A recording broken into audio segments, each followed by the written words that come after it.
Hari ini saya akan menyampaikan hasil audiensi kami di dalam DPR RI di Jakarta. Ini kop resmi dari negara bergambar Garuda. Saya baca, mohon diperhatikan baik-baik. Dewan Perwakilan Rakyat Republik Indonesia. Surat komitmen penyelesaian pembentukan RUU tentang perampasan aset terkait tindak pidana menjadi undang-undang.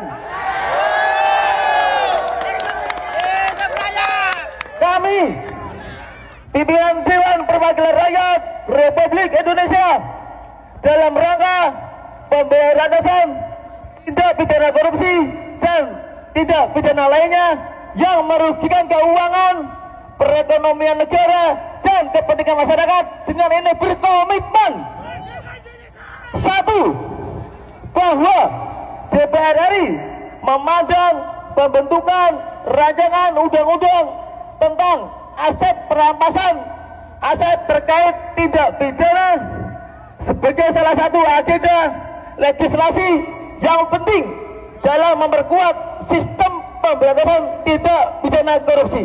Teman-teman, komitmen dari Bapak Presiden sebagai pucuk pimpinan negara sudah sangat jelas, yaitu mendorong penuh pemberantasan korupsi dan pengesahan RUU perampasan aset. Jika kita sungguh-sungguh ingin memberantas korupsi, maka koruptor harus dimiskinkan.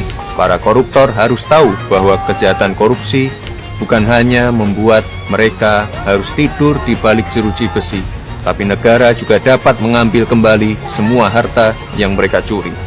Prinsipnya sederhana, selama suatu aset bisa dibuktikan berasal secara langsung maupun tidak langsung dari tindak pidana seperti korupsi, narkotika, pertambangan liar, penangkapan ikan ilegal, pembalakan liar, judol, ataupun TPPO, negara memiliki kewenangan untuk merampas aset tersebut untuk dikembalikan menjadi aset negara, menjadi hak rakyat yang digunakan kembali untuk kepentingan rakyat. Inilah esensi dari RUU perampasan aset yang saat ini menjadi sangat penting dan mendesak.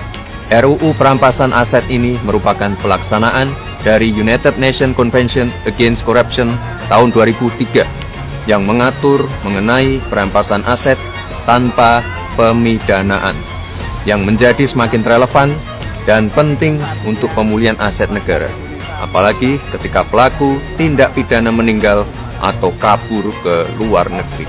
Memang ada beberapa kekhawatiran seperti pelanggaran terhadap prinsip praduga tak bersalah serta potensi penyalahgunaan wewenang. Kekhawatiran ini sangat bisa dipahami.